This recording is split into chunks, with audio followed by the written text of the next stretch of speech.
Hey y'all, and welcome back to another video where reactions men me, where if you like, comment, subscribe, or support any type of wedding with beast, and we back again with another video. So a bridesmaid get kicked out of the Airbnb on her wedding day. We're gonna listen to the video and what she had to say, and we're gonna listen to the Airbnb house owner's video, and then we're gonna give our full reaction. Yeah, we got put out that Airbnb, but she ain't ruined nothing. So I'm gonna give y'all a story time. Let's start from the beginning for the slow people in the back. Okay. I'm from Louisiana. I was hired to do a wedding in Montgomery, Texas. I don't know anything about Montgomery, Texas. I do know it looked a little weird when I was looking up Airbnbs and hotels, so I chose to stay in Spring, Texas. I want to say it took us about 45 minutes to drive there, so we were not there long at all. I set up my stuff.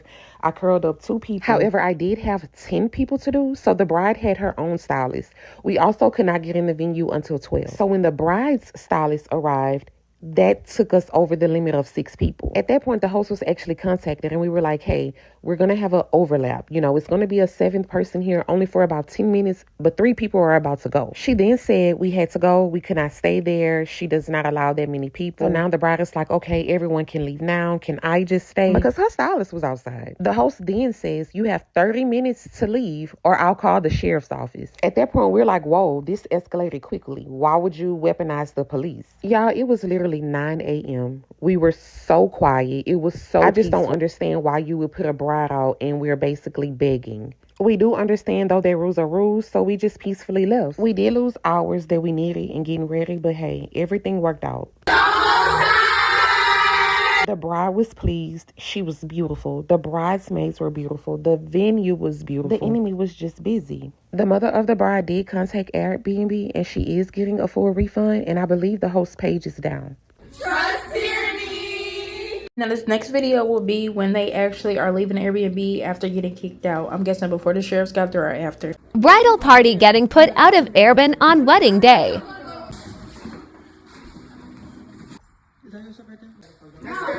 It's way fucking ridiculous. If the bride can't even get her hair and makeup done, then we have to be at the venue, but we have 2 hours? Where we gonna go for 2 hours? We in the middle of nowhere. Literally in the middle of fucking nowhere. She had 7 people. Hair and makeup. It don't even matter. We're not having a house party. We're doing our hair for a wedding. Like, Now this was the Airbnb host response video. She actually made one after seeing this video go viral and after the harassment she said she faced for this situation. Hi, my name is Reina Tart. I'm a real estate agent and I also own Airbnbs and I do this for a living. I'm the one that actually went viral on TikTok regarding about kicking out a bride. So I'm here to tell my story because I think it's really, really important for everybody to know because I've been being harassed like nonstop. And I don't think that's right because, as you know, people only react on what they see. So I think it's better to tell my story. I've got a booking that was booked by a man checking in on September 12th. And on the booking, it shows only 2 people in there. And, you know, as a host, I would like to communicate with my guests prior to them coming over just to give them, like a reminder about how to check in. So on September the 12th, before check-in, I sent a message to the male booker and send him the information on how to check in. And I also tried to confirm also on my message that I saw that there's only 2 of you and we are so excited to host both of you. And then I got a message from a woman, which is the guest, saying thank you. I said, okay, everything's okay. So that's the 12th. The check-in time is at 3:00 p.m. The second day, which is September the 13th, I got a message from the female guest telling me, letting me know that there's going to be people coming over and there's going to be a lot of cars and she just want to make sure that I'm aware because it's her wedding day. And this is new to me. I didn't know there's a wedding there's going to be a wedding or she's going to be a bride. She never communicated to me regarding about wedding.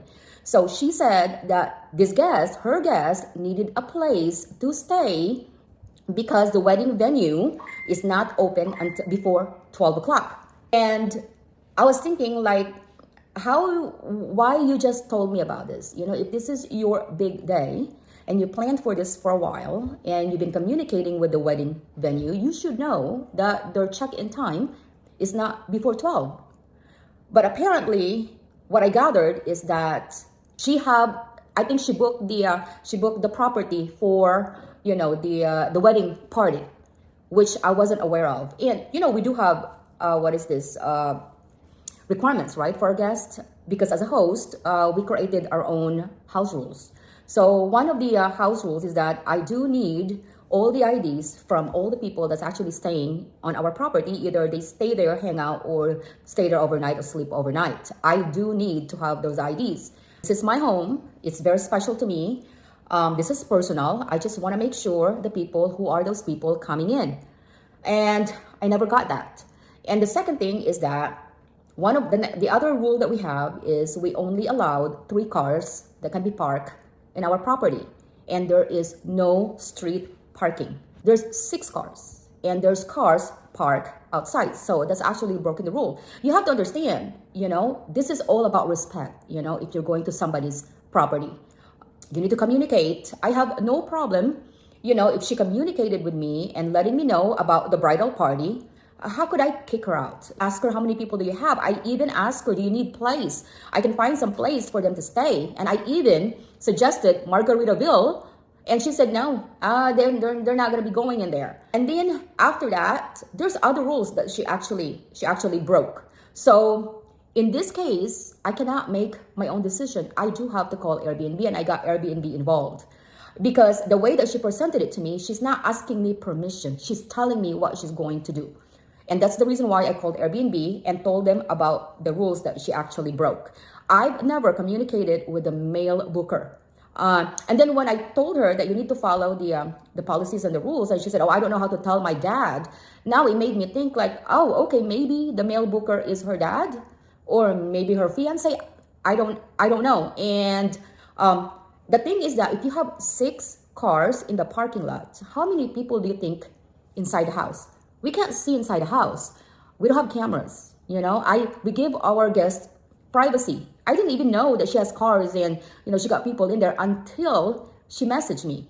And then I tried to communicate with her about the policies, and it seems like she's trying to prove her point, and I can't go farther with her. So when I called Airbnb, of course, Airbnb wanted to get all the information. Okay, they have to evaluate the host and they have to evaluate the guest. So Airbnb did their thing. Unfortunately, Airbnb was not able to get hold of this female guest because I believe she's not answering their call.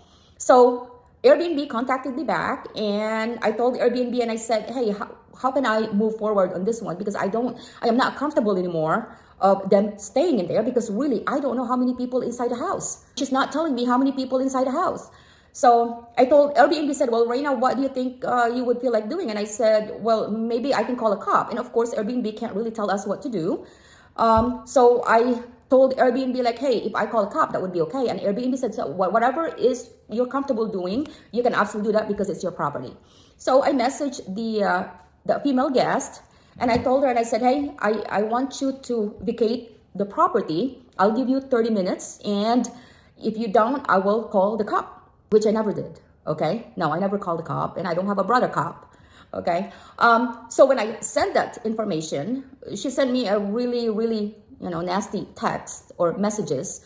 And I knew I can't, no, I'm not comfortable, okay? So this is my property and I'm not comfortable with it. If she is not willing to be honest with me, I don't respect that. So what happened was that I did not hear back from her. And I said, oh, okay, well, maybe Airbnb is still, communicating with them. As a host, we cannot, cancel somebody's reservation. You really have to go through Airbnb, and Airbnb will assist you in doing it. So when Airbnb said the cancellation, the reservation is already canceled because they have all the proof that the guests are breaking a lot of rules, house rules. So Airbnb made the decision that they can actually, cancel the reservation. And then after that, never heard from them. I said, oh, okay, well, hopefully, they get it. We never called the cop. I got a tag on TikTok, and the tag is them showing their experience on my Airbnb. And after that, I realized, oh, okay, maybe they're gone already because, it shows on TikTok that they're actually living. I said, okay, so I went and, checked the Airbnb. And next thing I know, my phone is blowing up. on Airbnb app telling me I'm a racist, telling me this, telling me that, nasty messages. I feel like when she says communication, then I don't understand. The girl tried to communicate with you and let you know there was more people, there was more cars, everything will be moved. I don't understand why street parking is a problem for you, but I also understand it's your property. I truthfully feel like with all those rules and regulations, I wouldn't have even booked that Airbnb. Maybe she didn't read into it too much, but I just don't understand that. And then a bridal party, they're getting their makeup done. There's no bridal party going on. You can see clearly in the video that their hair is up. Seems like they're getting their makeup done. And then you were doing a whole lot. When she said that you could find somewhere for them to go, why did they need to leave the property for 2 hours before the wedding? That didn't make sense to me. But that's why you have to be careful when you're booking these Airbnbs, because you never know what these people are going to pull up or anything. Now, with that situation being had, I'm glad she was still able to get married, still able to have her great wedding day. I'm glad that they didn't allow this experience to cancel out the wedding or, upset them too much, and they able to have it there. But coming in from a whole nother state and then finding out the venue, I don't understand why the venue didn't tell them till 12, or maybe they were just too excited and didn't pay attention to that portion. I'm not sure. But this is absolutely crazy to get kicked out on your wedding day 2 hours before the actual wedding. But that's the end of this video. Y'all let me know what y'all think down below. Who was in the wrong, who was in the right. Like I said, I understand from both perspectives because it is your property. But I also didn't understand. One thing that I didn't understand is, why do you need everybody else's IDs and all of that if only 2 people are booking the Airbnb and you already have that person's information on file? It just didn't make sense. But that's the end of this video. I'm so grateful for y'all. I thank y'all for all the subscribers, the comments, the likes, the shares. I promise y'all, I know I say it's every video, but y'all just have no idea how absolutely grateful that I am for y'all being here and supporting my videos and my page and all of that. That's the end of this video. See y'all next video. Peace.